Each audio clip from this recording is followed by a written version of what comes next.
Vibrant colors, an administration on a mission, and the Governor General declaring government's plans for the new fiscal year. It's the ceremonial opening of Parliament, and the agenda, building a partnership for prosperity. So in today's show, we focus on farmers taking the lead in the Agro Parks to create wealth, and a look at the origin and protocols of the ceremonial opening of Parliament. Hello, I am Theodore Henry, and this is Jamaica Magazine. It's budget season, and you're locked into the nation's most credible source of government information. Stay tuned.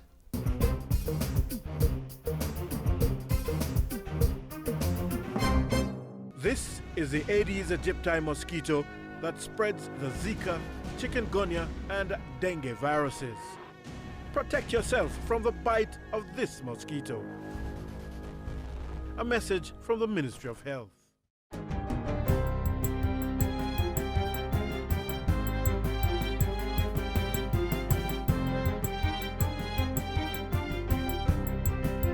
Good day, I'm Tamar McHale, and this is your JIS News for Thursday, April 14. In keeping with Prime Minister Andrew Holness's commitments, legislation to change how and when Jamaicans elect or can hold their public officials accountable are among government's legislative agenda for the 2016-2017 parliamentary year. Parliament this year will see legislation to create fixed election dates and term limits for the Prime Minister. The impeachment legislation will provide for impeachment proceedings to be brought against corrupt public officials and parliamentarians. Governor General Sir Patrick Allen made the announcement while delivering his throne speech at this morning's ceremonial opening of Parliament. He also announced legislation to replace the Queen with a non-executive president as head of state and plans to introduce the Integrity Commission Bill to establish a single anti-corruption body.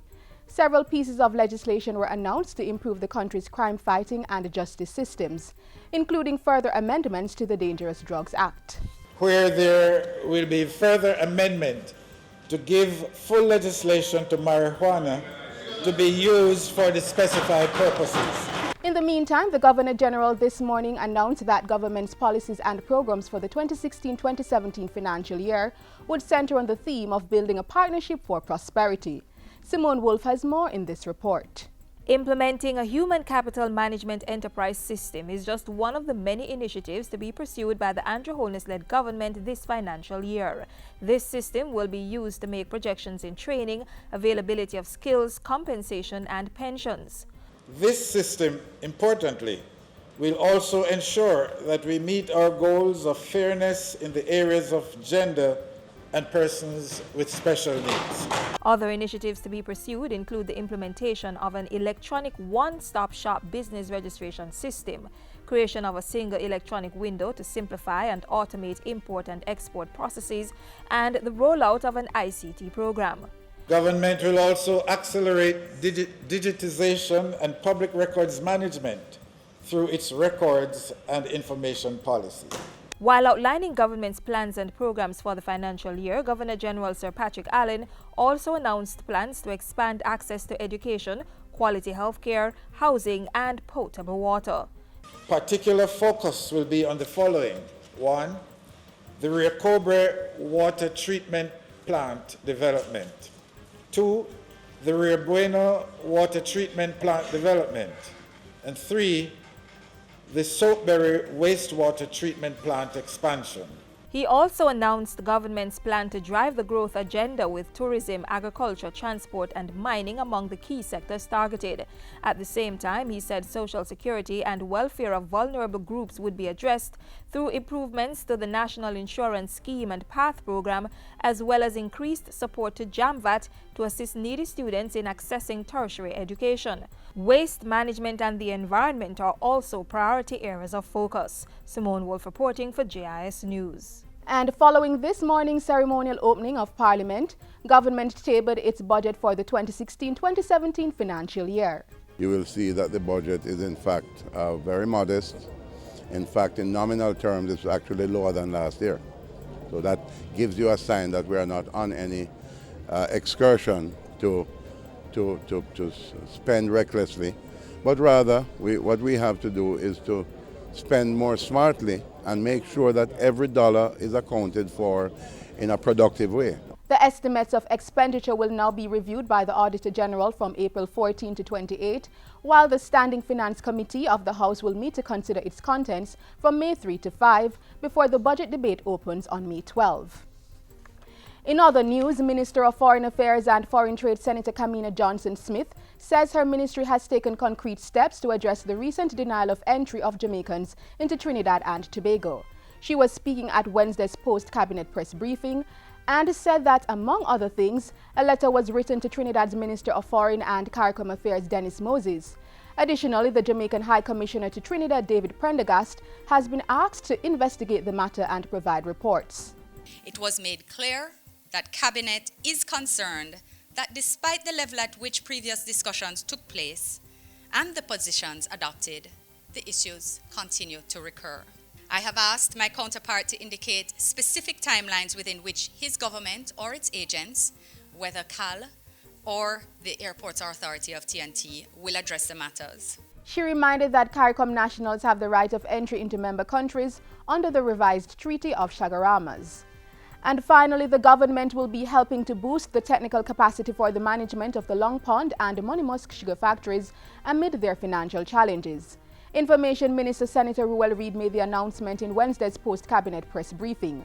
He advised that Cabinet reviewed and agreed to the decision, which is aimed at protecting the domestic economy and small and medium-sized cane farmers in the context of Jamaica's growth agenda. It approved the Government of Jamaica intervention strategy in relation to the operation of Long Pond Sugar Factory through the Sugar Company of Jamaica, SCJ Holdings Limited, entering into an agreement with Everglades Farms Limited for the operation of the factory for approximately 3 months.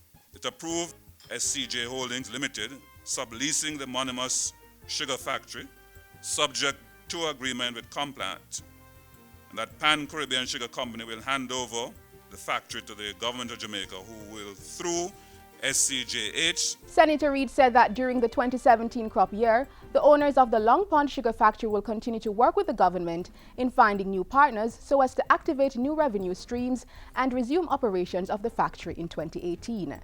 And that's it for JIS News today. I'm Tamara McHale. Thanks for watching.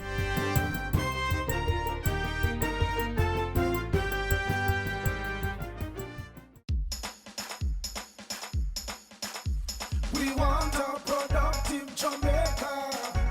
We are not productive Jamaicans. Productivity to move forward on this land. Productivity, that's the way to go, we should understand. Productivity is the way to go for all us Jamaicans. Small business, big business, old and young, we are tell every woman and man. We want growth and prosperity for a better nation with a building plan. So we can build our product and sell our product and put more money in our hand. Our economy can rise to a level and build a better nation. Productivity to move forward on this land. Productivity, that's the way to go, we should understand. Productivity to move forward on this land. Productivity, that's the way to go, we should understand. Productivity. Productivity, pathway to prosperity. A message brought to you by the Jamaica Productivity Center, a department of the Ministry of Labor and Social Security. Now, agriculture is a major driver of economic growth for the country, and support is being given to the Agro Parks to sustain the operation. Farmers have been reaping the benefits and earning millions of dollars for themselves. Here's their story. Farmers contributing to government's strategic priorities, supporting job creation, economic growth, and putting fiscal prudence into action.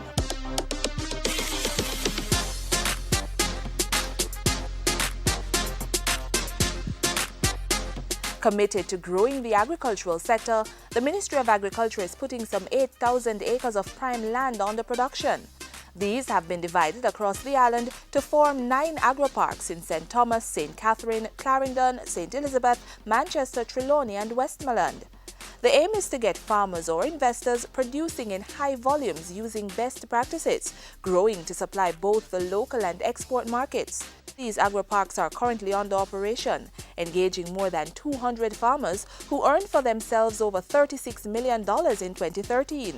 They represent just a fraction of the farmers of the agro parks who will be leading the government's target of achieving revenues of $1 billion and producing enough to cut our high food import bill. We caught up with a few of the farmers at Amity Hall in St. Catherine to discuss their participation in the venture. The variety of crops that I've been planting ranges from sweet potatoes, tomatoes, cucumbers, and of course I'm now doing papaya, and I plant a little plantain. And I plant peppers here. I established about 3 acres. This pepper was planted out in September of last year, and started reaping in December. And I expect to get at least 20,000 pounds per acre. It's 3 acres.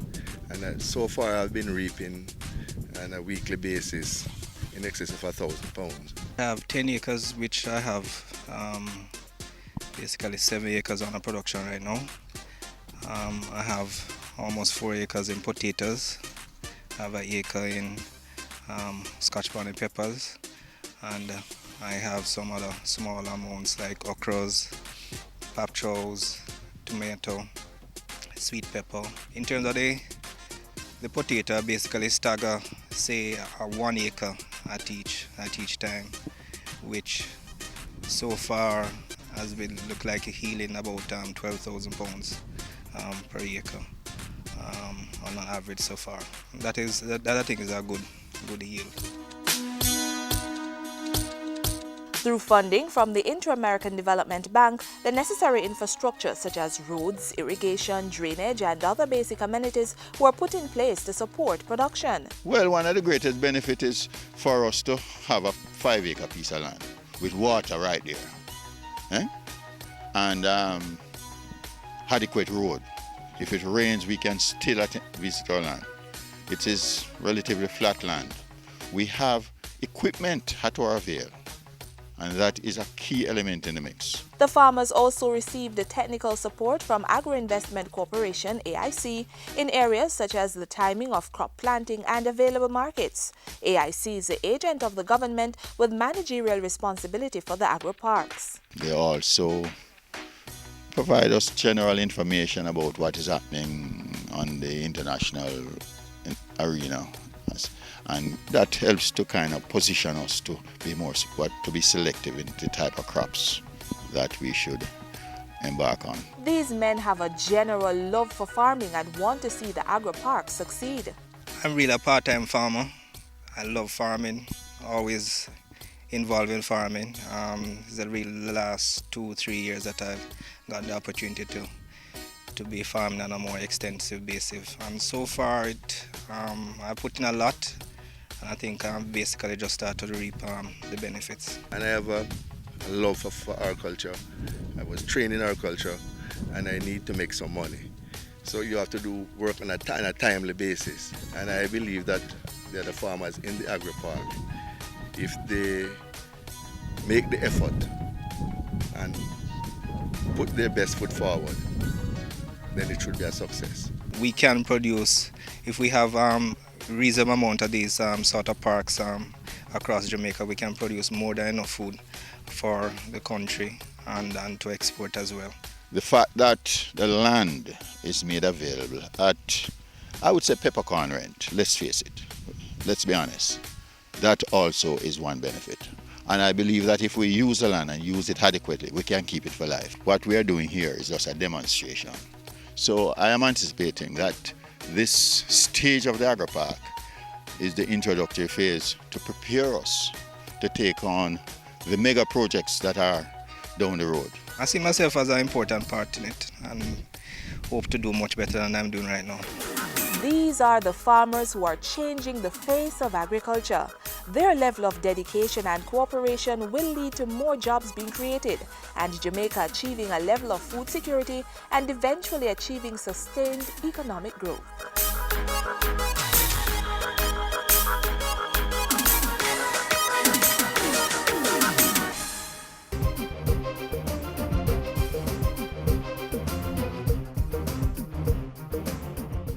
Up next, Jamaica's pathway to achieving economic prosperity through Vision 2030. Well, it's all about Jamaica. and our vision to gain first world status. Jamaica, the place of choice to live, work, raise families and do business. That's the vision statement for Vision 2030 Jamaica, the island's first long-term national development plan.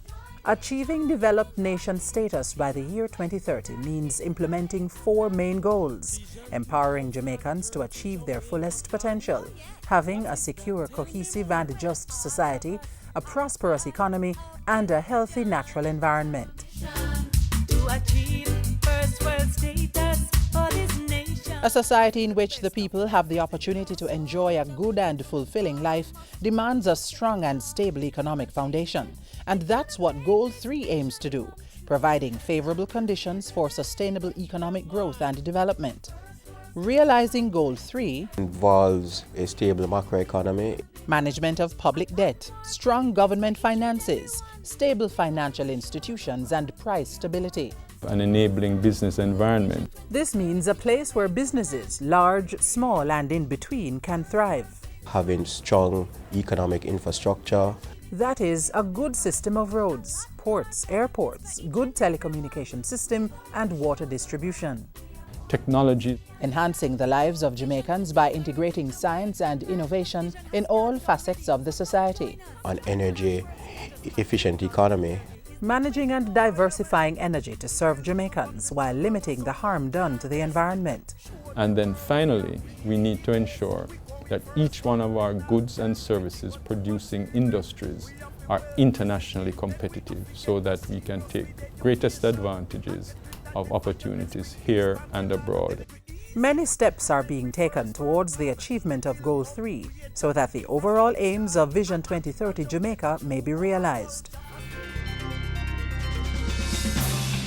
Within the first 3 years of making the environment ripe for Goal 3 to come to fruition, there have been several challenges which have somewhat hindered progress on some aspects of the plan.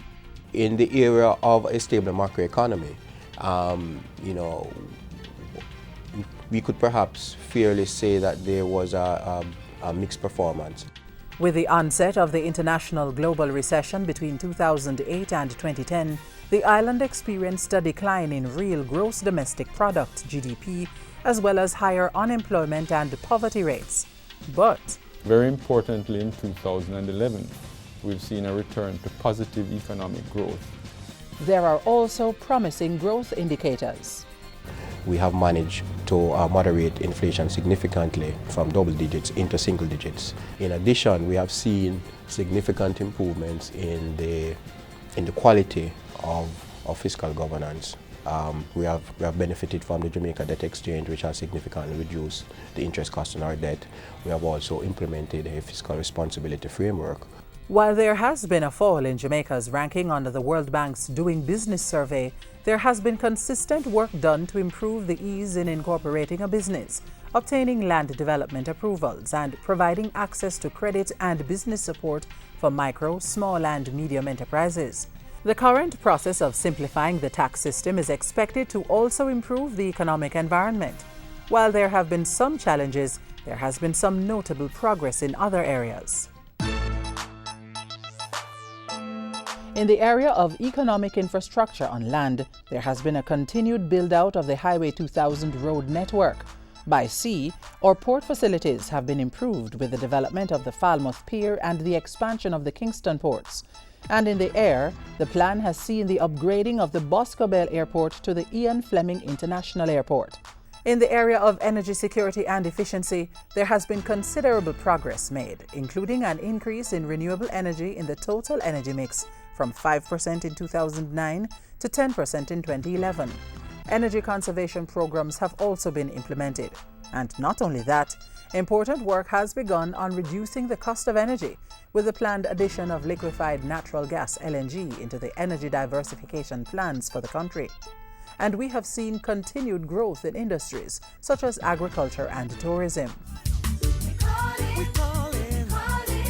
Undaunted by the hiccups, the Planning Institute of Jamaica is retooling and redoubling its efforts to make the vision of Jamaica being the place of choice to live, work, raise families, and do business a reality.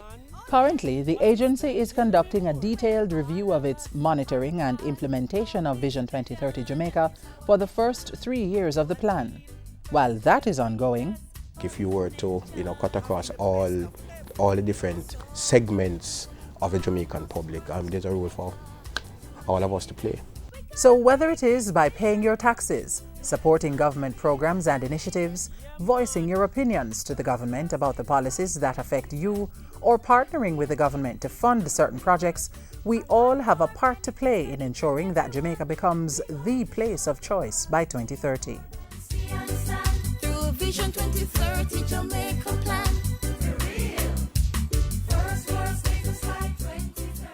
The ceremonial opening of Parliament usually comes with much fanfare, the military band playing at intervals, and both the ruling and opposition parties walking along Duke Street to make their way to Gordon House. This started many years ago. Take a look.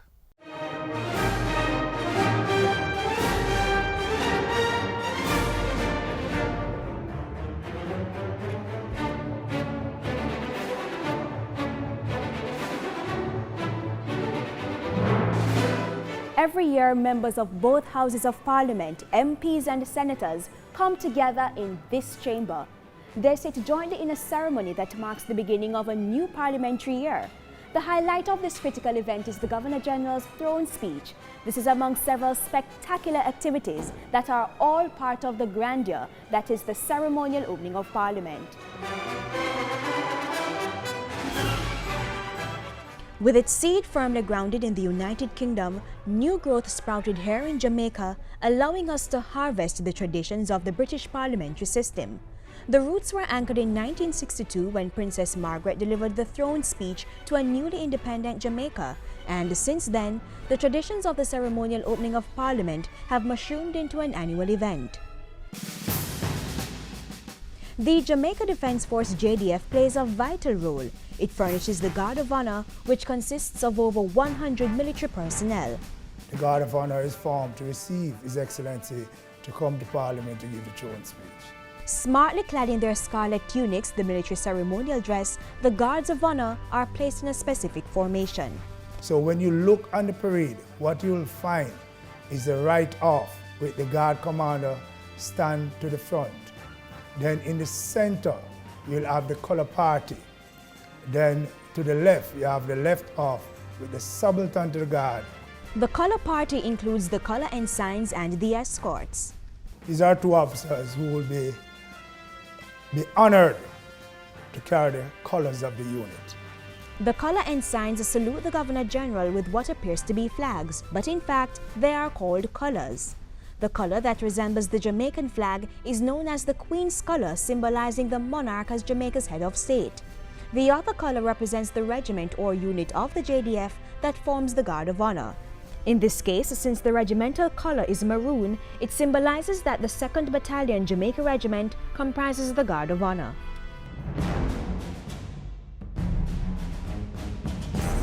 The streetliners march into position first, then the Guard of Honor march into position. Then we await the arrivals. The Commissioner of Police usually arrives first and awaits the wife of the Governor-General. His arrival is followed by that of the Chief of Defence Staff. He will come and go onto the saluting dais, and he will receive a sword salute, in which he glances over and have a quick look at his troops to ensure everything is intact and everything is okay to receive His Excellency. Then he'll go and await the arrival of His Excellency. When the wife of His Excellency arrives, she's escorted in chamber. Then, the main event. Mounted escorts accompany the Governor-General.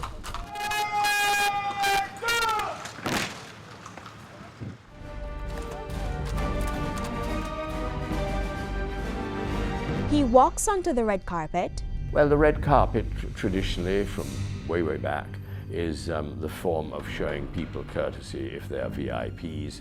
Steps onto the saluting dais so that he can be seen by all.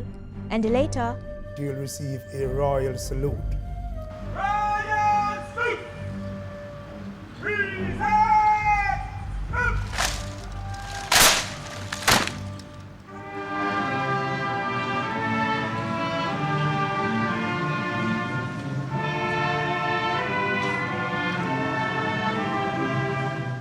although the flag code for the national flag says that it must never touch the ground, the Queen's colour, which is in many respects in the design format of the national flag, does properly touch the ground as a sort of, if you like, supreme compliment to the head of state, or in this case, the standing representative of the head of state.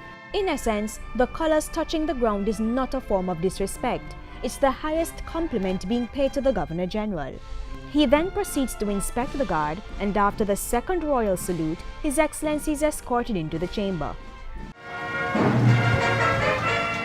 A flourish of trumpets signals his arrival in Gordon House. That is something that can be used to herald somebody important entering a room or a building.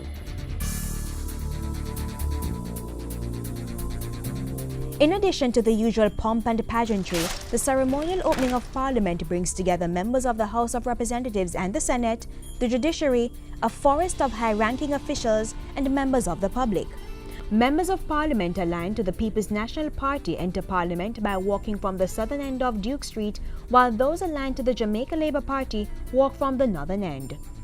It started, as far as I recall, with the JLP walking down Duke Street, because they used to assemble in the BIT headquarters a little further up the road. So the PNP, whether they'd been walking from somewhere before or just came in individually, I honestly don't recall.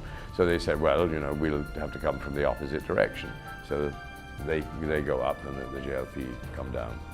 All then gather together inside Gordon House to listen to the throne speech being presented by His Excellency the Governor-General. I am pleased to present to you the throne speech. It is the speech on behalf of the government saying what its parliamentary policies and its intentions, executive intentions, are for the coming parliamentary term. The conclusion of the throne speech marks the end of the ceremonial opening of Parliament. It makes more fun, and people can be more interested in their parliament if there's a little ceremony at the beginning. You get hundreds of people, coming to watch the event because they enjoy it. They enjoy seeing the guard, and they enjoy seeing the mounted troop, the horsemen coming down the road, and the important people, and the Governor-General in his lounge suit, business suit with all his orders and decorations, and other people all dressed up wearing decorations where applicable and so on. So now that you understand the intricacies surrounding the ceremonial opening of Parliament, no doubt you'll have a greater appreciation for the event and the many splendid traditions.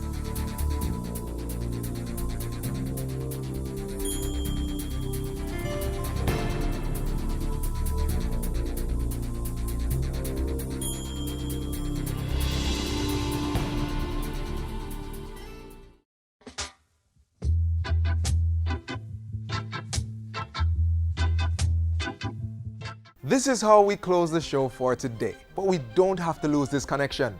Keep the link via our website, jis.gov.jm. Send us some feedback via email or a tweet at JIS News. Join us again tomorrow, same time, same station.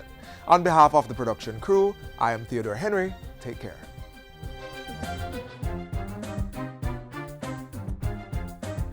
This has been a production of the Jamaica Information Service, the voice of Jamaica.